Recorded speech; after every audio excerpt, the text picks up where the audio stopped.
What's up, YouTube?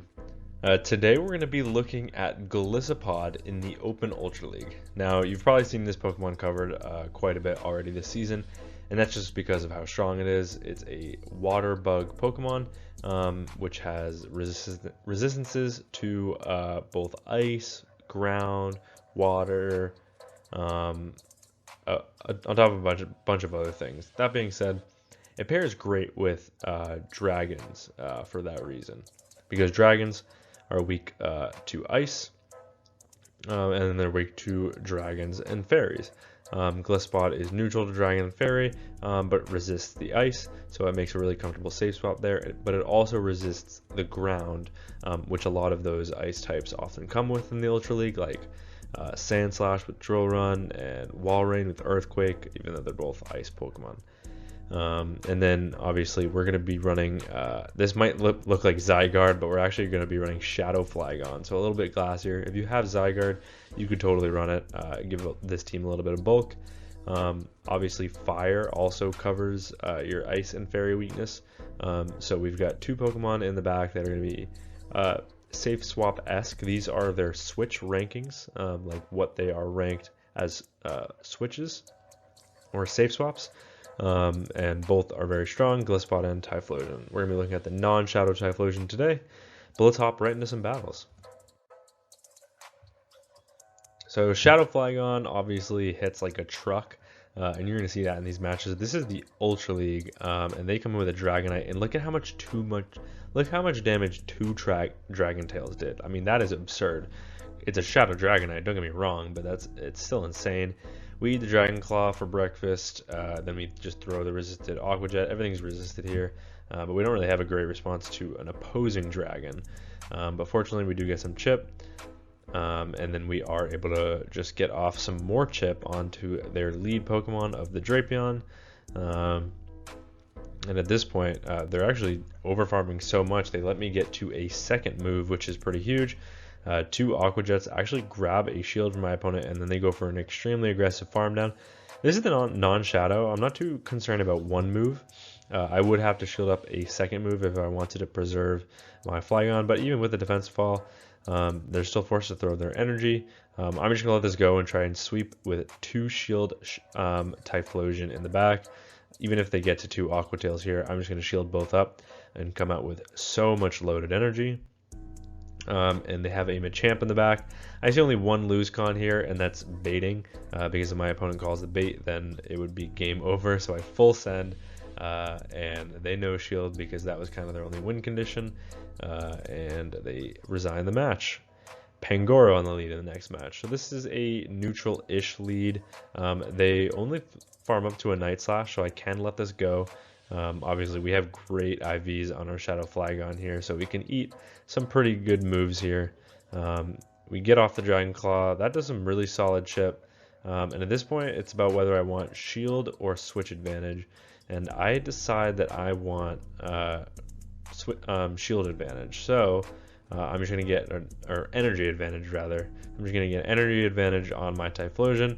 And they come in with a Shadow Dusknoir. I do farm up past the Blast Burn, and I am baiting this time with a Thunder Punch. I grab a shield, which is nice, and then I come in with a Golisopod, just because we don't know what's in the back, and we kind of want to draw out whatever it is. Probably going to shield here, preserve both of my Pokemon just a little bit, just because we're not totally sure what's in the back, and it turns out to be a Talonflame. So both my Pokemon in the back having play. Honestly, technically, all three of these Pokemon have play in Talonflame. But fortunately, I'm able to get to two Aqua Jets before they're even able to make one move, and they just completely sacrifice their Talon in hopes that they can get the full farm down here. I come in with my Typhlosion, that way they can't make it to two moves here, and they're only going to be 1 Incinerate away from dead, so I am able to take that match. Swampert on the lead. This is an okay lead. Obviously, we'd rather see this on our Typhlosion. So I actually try and go for a Hydro Catch on my Golisopod, which is pretty risky, considering I don't really have two answers. So I kind of have to preserve my Golisopod here, because I really need it for that Swampert. It is a neutral matchup with Flygon, but it's not one where we can comfortably take Hydros. So I do actually shield up the Rock Tomb. And I think because I have a pacing advantage, I can actually make it to one more Aqua Jet before they can get to another move. I try to throw on CMP, I'm unsuccessful, but then I come in with my Flygon, and I could have thrown a move there to be honest, but preserving it in case they do full send the Earthquake, and that way I have a mood for the Swampert. They do throw right away. Able to get off the Hydro Cannon before we can get to a Dragon Claw, but now we're also one away from another Dragon Claw, so we can get to 2 more Dragon Claws before they can make a second move, which is nice. No, actually, they actually outpaced. They had enough energy reserved to make it to another move. So it does force their hand, but that does mean that their energy dry, which means we can now come back with a Golisopod, punish the Swampert, and now what is that Pokemon in the back? It's a Drifblim. So I wait the turn. Right as I get to the Thunder Punch, they do go for the catch attempt. At this point, I should be going Blast Burn because one Blast Burn probably KOs, but I do have back-to-back Thunder Punches, so the safe play is just to go for back-to-back Thunder Punches because it wasn't CMP, and that means that 2 Thunder Punches will be enough to KO the Drifblim, making sure we watch for that catch, coming in clutch, and able to get the farm down in the Fortress, which is super nice. Virizion, 2 better answers in the back. I could be running Aerial Ace on my Golisopod, so I want my opponent to think so. And they do get out into a Alolan Muck.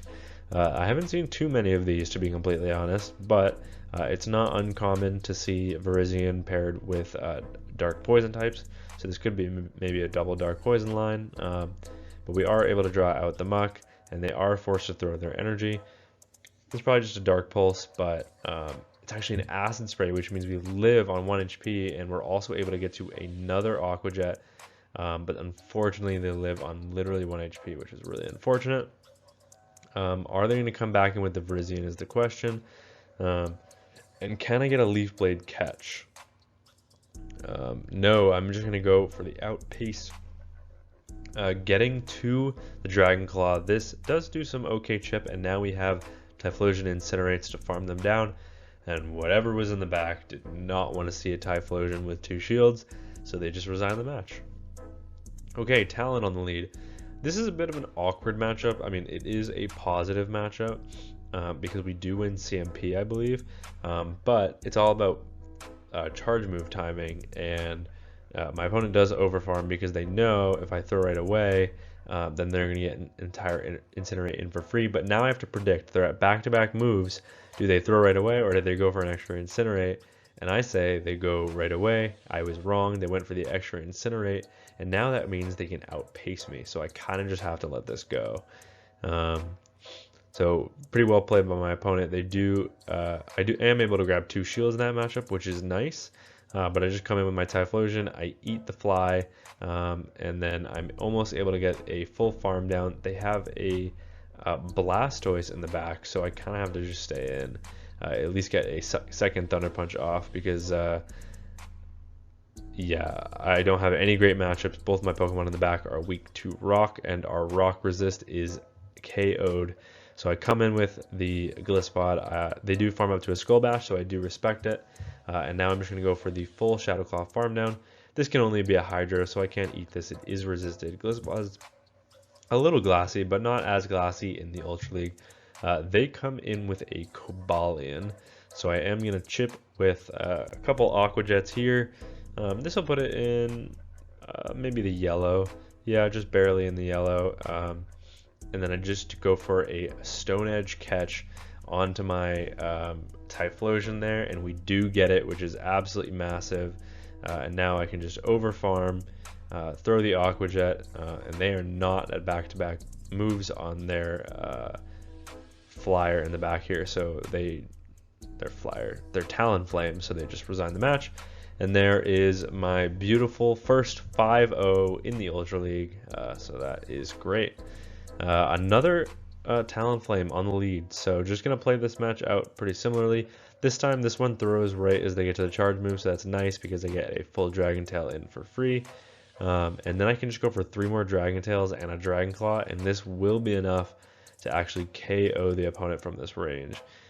So they actually shield that, and then I throw right away, hoping that they throw on CMP, and they actually double shield to get this charge move off. So at this point, I'm gonna shield back because I'm thinking maybe they have something weak to this in the back. And then they come in Virizion, and you don't really safe swap Virizion unless you're trying to bait something out. So I come in with my Golisopod. I'm not sure if that was the correct answer, but I guess we're gonna see.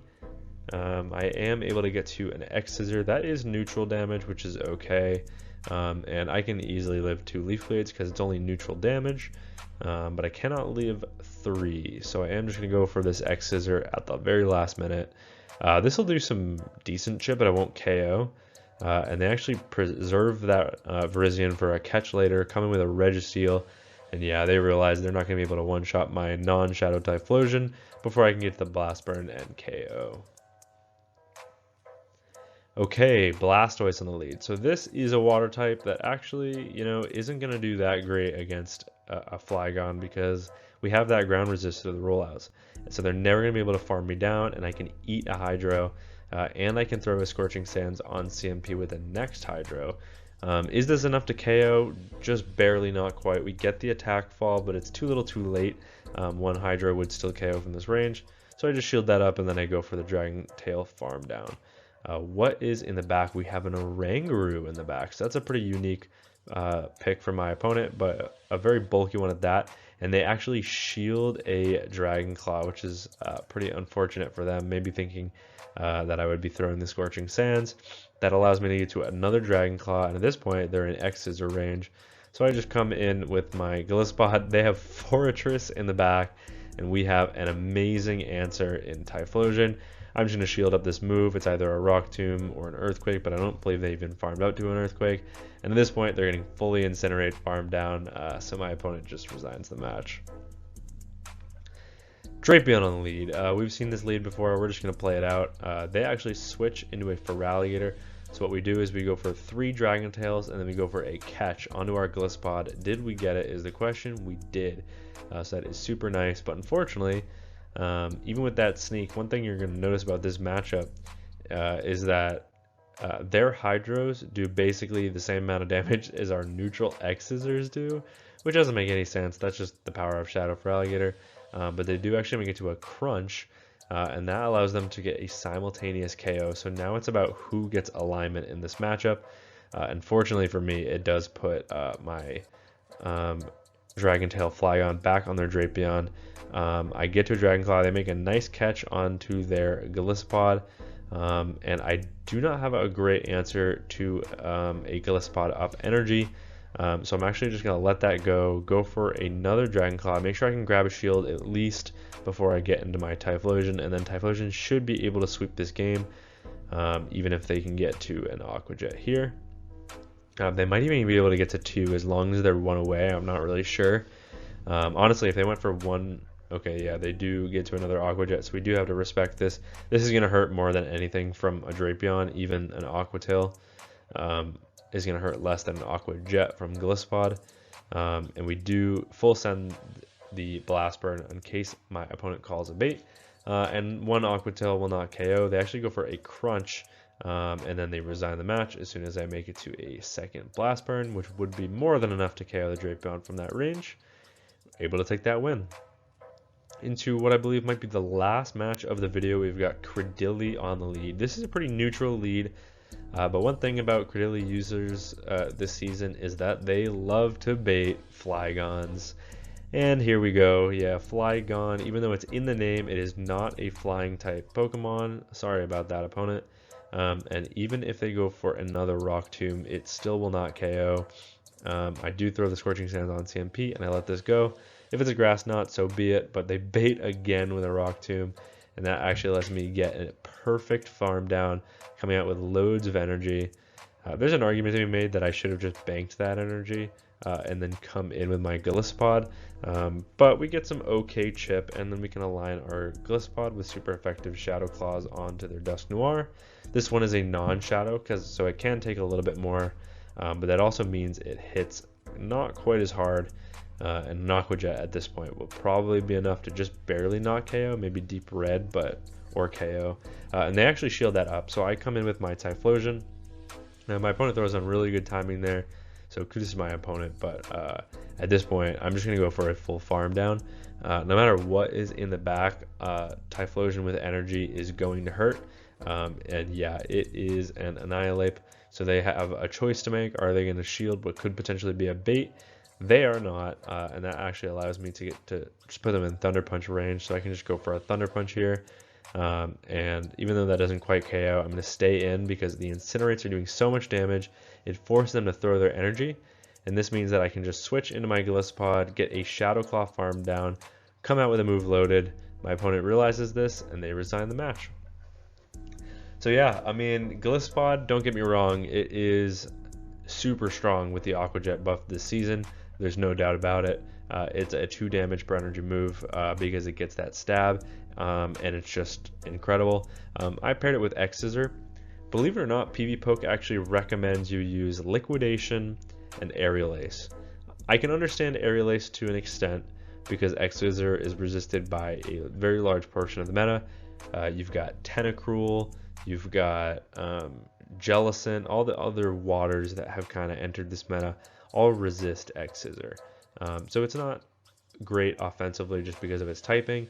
That being said, its stab, it's just as cheap and it just does so much more damage that even in scenarios where like even Aqua Jet is resisted, it's going to do as much as like a neutral Aerial Ace. Super effective versus resisted, something like a Virizion, it would make a big difference. So maybe if you're feeling like you're pretty weak to Virizion, you could throw on Aerial Ace, but other than that, I wouldn't do it.